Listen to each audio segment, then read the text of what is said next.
Hi kids! Welcome to Teacher Beth Class TV. Filipino.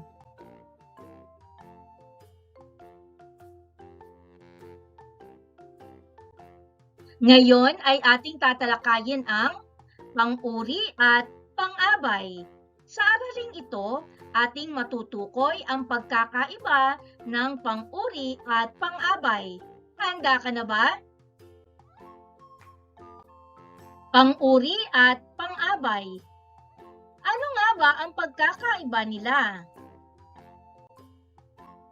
Ang pang-uri at pang-abay ay parehong salitang naglalarawan, subalit magkaiba ang inilalarawan. Ang pang-uri ay naglalarawan ng pangalan at panghalip. Ang pang-abay naman ay naglalarawan ng pandiwa, pang-uri at kapwa pang-abay.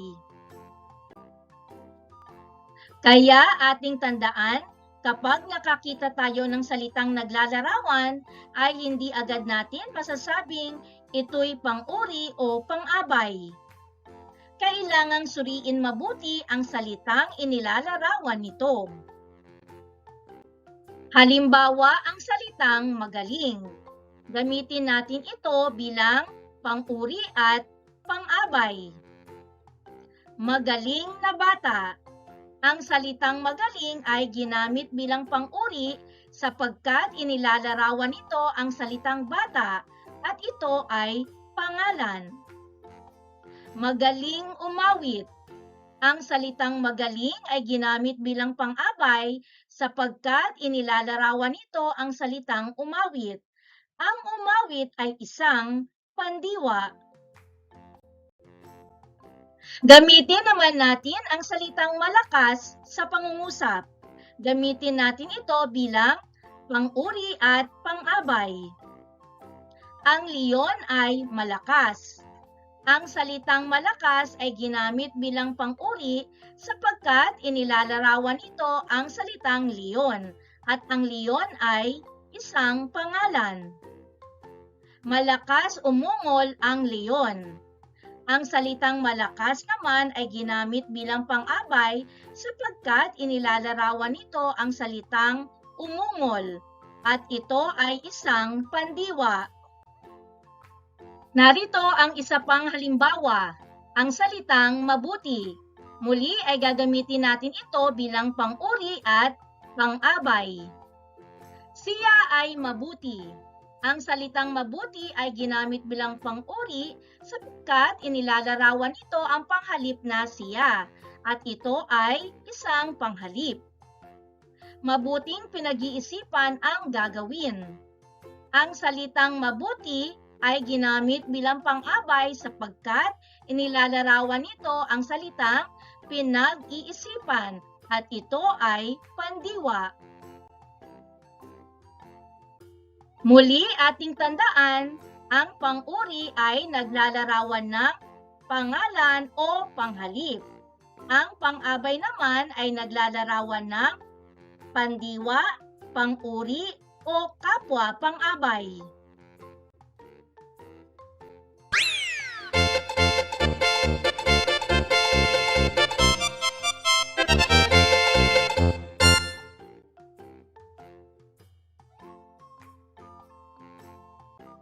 Basahing mabuti ang bawat pangungusap. Suriin at tukuyin kung ang salitang nakadiin ay ginamit bilang pang-uri o pang-abay. Masaya ang magkakaibigan dahil nagkakasundo sila. Masayang nag-usap-usap ang mga magkakaibigan. Ang salitang masaya sa unang pangungusap ay ginamit bilang pang-uri at sa pangalawang pangungusap naman ay ginamit bilang pang-abay.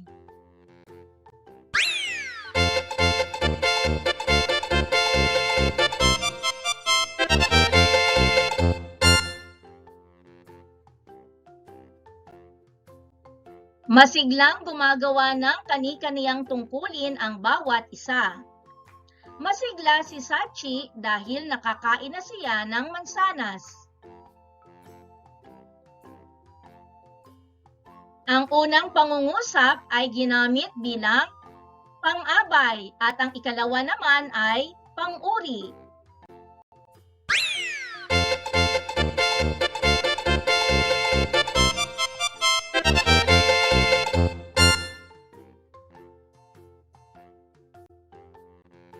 Talagang mabuti ang nagkakaisa sa isang pamilya. Mabuti ang samahan ng bawat pamilya sa aming lugar.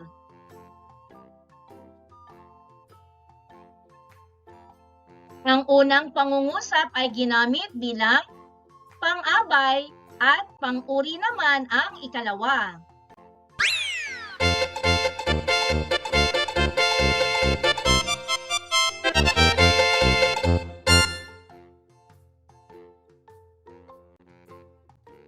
Payapa ang mga baryo sa aming probinsya.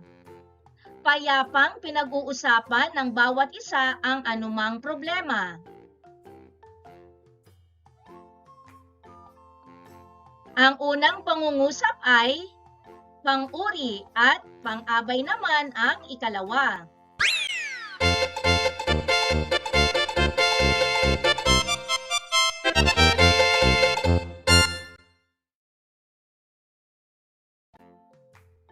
Mahirap magsimula pero handa ang bawat miyembro. Kahit mahirap ang trabaho, masaya pa rin nila itong isinasagawa. Ang salitang mahirap sa unang pangungusap ay ginamit bilang pang-abay at pang-uri naman sa ikalawa.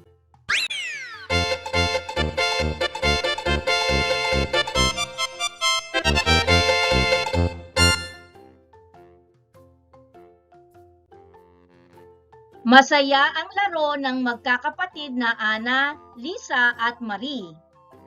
Masayang naglalaro ang magkakapatid sa kanilang bakuran. Ang unang pangungusap ay ginamit bilang pang-uri at pang-abay naman sa ikalawa.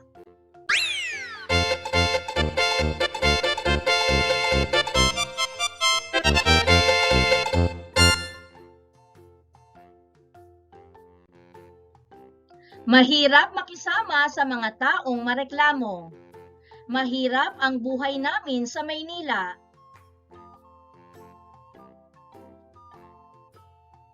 Sa unang pangungusap, ang mahirap ay pang-abay at pang-uri naman sa ikalawa.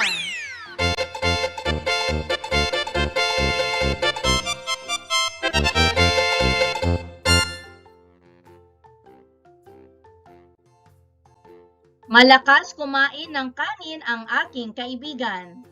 Malakas ang katawan ng aking kapatid. Ang malakas sa unang pangungusap ay pang-abay at pang-uri naman sa ikalawa.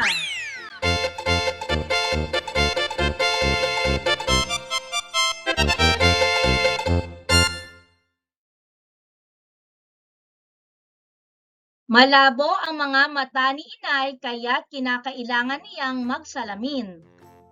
Malabong magkita ang magkakaibigan bukas. Ang malabo sa unang pangungusap ay ginamit bilang pang-uri at pang-abay naman sa ikalawa.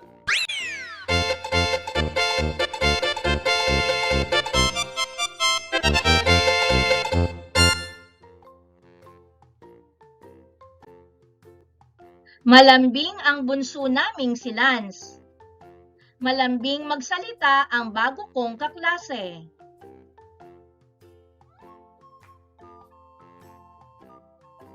Ang unang pangungusap ay ginamit bilang pang-uri at pang-abay naman ang ikalawa.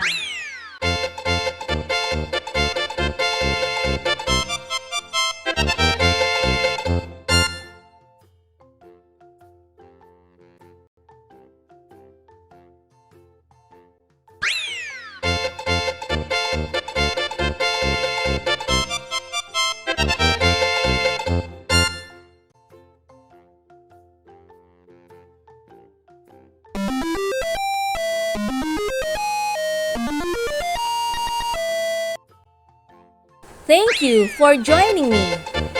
Let's learn, play, and grow together. Teacher Beth Class TV. Subscribe, like, and share. Thank you.